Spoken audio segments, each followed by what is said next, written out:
channel. Thank you for tuning in to another ASMR video. Welcome back to another ASMR video. On this episode, we're going to see if any of my tools have any cool sounds that I can make for you. I'm starting with a battery-operated drill.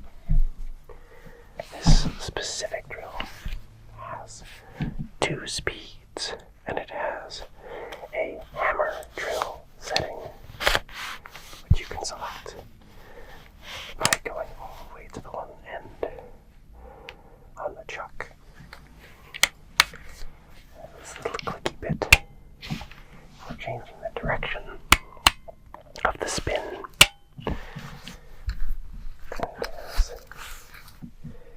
It has on the bottom a selection tool for a light, where you can tell it if you want the light to turn on, how long you want it to turn on, and so on. Very handy for when you're working in a dark space. In fact, you can just use it as a light, even if you're not using it actively as a drill. Pretty cool. It's also got this little tab, which I use to hang the drill off of things. Even though DeWalt might not like it, it works great on a tool pouch. When your hands are busy doing something else, it makes a whirring sound.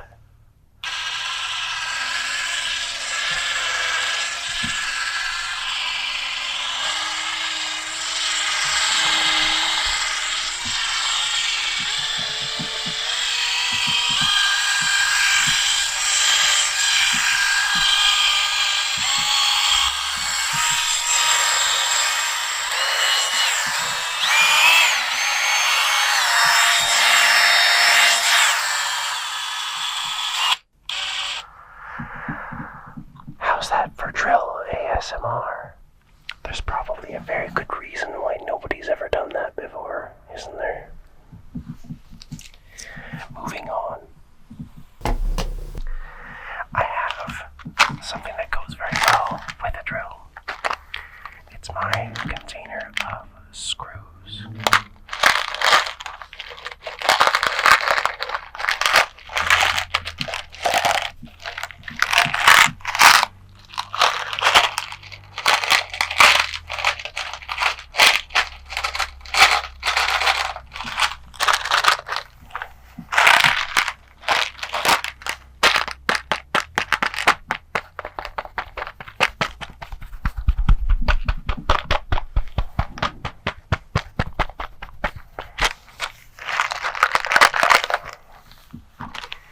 These are specifically 8x1 wood screws with a Robertson head.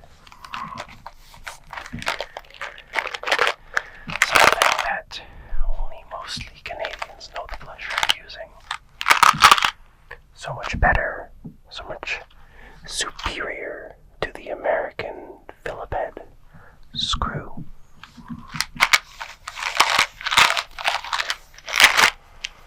You can even see the squareness of it all on the diagram at the front. Beautiful, isn't it? Moving on. I have a tube of caulk. This tube is partially used. Great for caulking a bathroom, maybe a shower, or around a countertop. Many uses for a tube of caulk. This one has a all-metal design, a trigger, a very simple pull handle for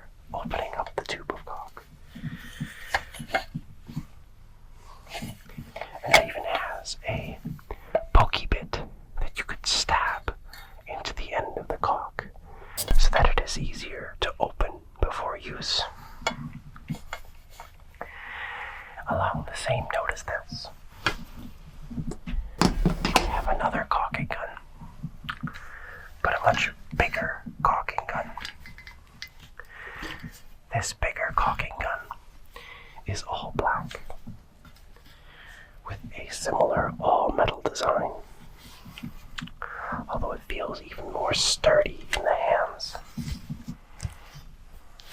It has a spring, so you can slide it open, and with every squeeze, it closes a little bit more.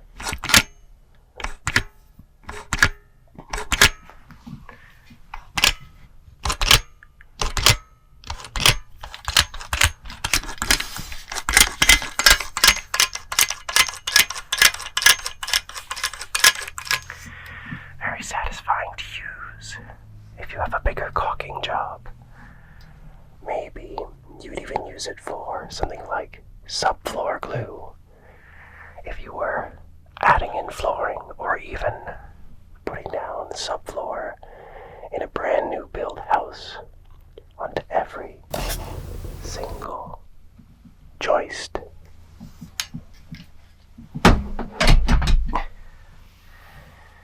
Moving on to the next thing.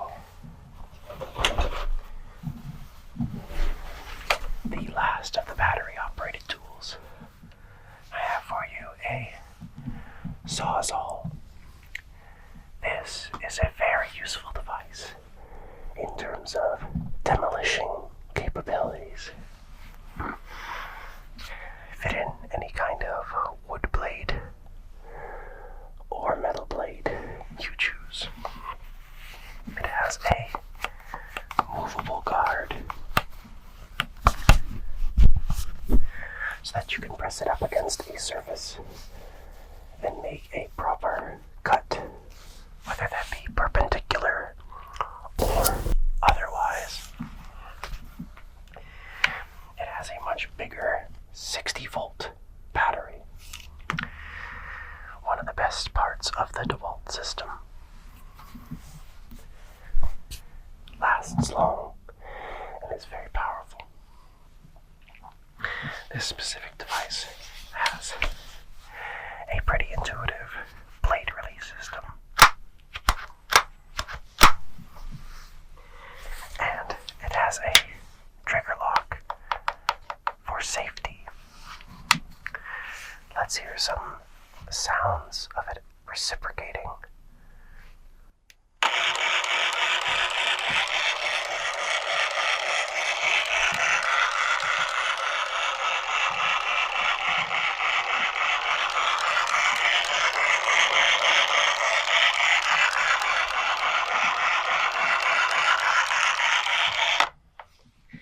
Very nice. Just so that you can feel the difference, I'm going to gently touch your ears with my paws. I know the separation is maybe not as strong as other ASMR artists. Most of my sounds are a big combination of both ears. Okay, next up, I have a hammer. And not just any hammer. This is a stiletto framing hammer. Now, one of the things that makes it for rough carpentry specifically is the face of the hammer, which I don't even know if my camera will pick up on it, but it is essentially a toothed design where it is meant to grip each and every nail. Here, maybe I'll show it off up here. It'll grip every nail instead of having a smooth finishing head. This is not such a big deal if it marks up the material that it's being swung at. It has other quality of life features, such as a flat top, allowing for, in the case of framing, a much easier case of getting underneath things, like a wall that you want to lift onto your steel toes before erecting it.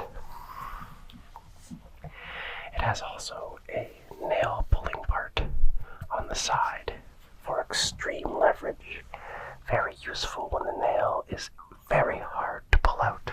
And there's also other grooves in this hammer that can be used in combinations with other tools, such as a stiletto nail bar, sometimes referred to as a pussy foot. I'll only let you guess why it might be called that. But this tool is used by striking with the hammer on this end to get underneath the nail, or striking on this end to also get underneath the nail, just in a different way. And there's this dimple portion on this side that can be used to sort of make space around a fully submerged nail in case it is particularly difficult to get out. Moving on to the next thing. I have for you a speed square. And I know what you're thinking. That's not a square. That's a triangle. That's okay. A framing carpenter is not the brightest tool in the shed. He doesn't know the difference. This tool is used when you're trying to get an angle on a piece of wood. It's marked in degrees, but it's also marked in other interesting numbers. What do they mean? I don't know. Common, rafter. Sounds like something to do with a roof. That's not for us to find out today. Another tool a carpenter might use is a tape measure. Specifically a 30-foot tape measure. Imperial measurements only, because that's how we do things in Canada.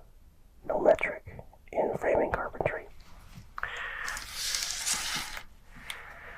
It has plenty of standout, which is very important because you need to be able to whip out your tape measure to be as long as you possibly can before it droops down. Otherwise, people will not find you very impressive when you need to measure big lengths. This tape measure is very basic, but it does contain a lock. It also used to have a clip, so you could clip it onto a belt. But framers, they don't need belts. They have a tool pouch, and it only gets caught in the way on a tool pouch. Okay.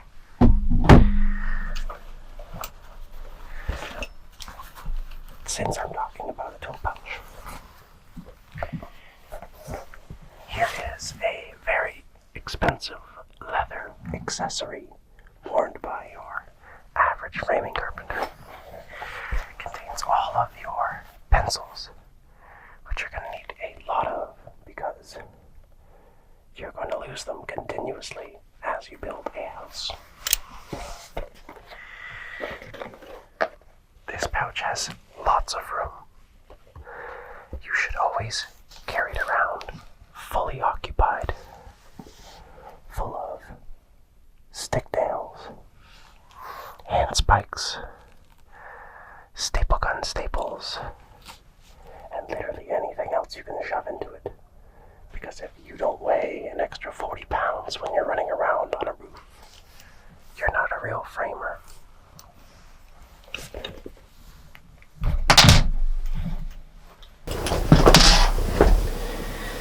Now, I have one last tool, but this one I can't do anything with my paws. And that's because it is duct tape. Let's see if we can make some fun duct tape sounds.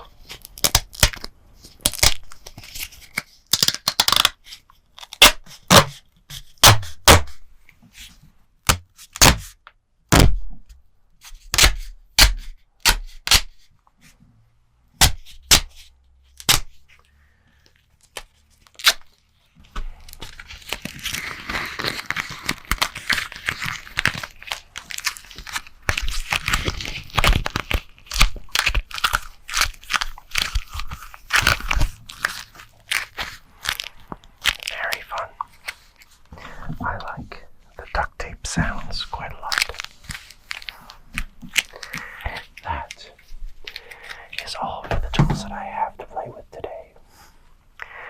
If you want to see more tools, let me know in the comments, and I'll whip out some more for you next time.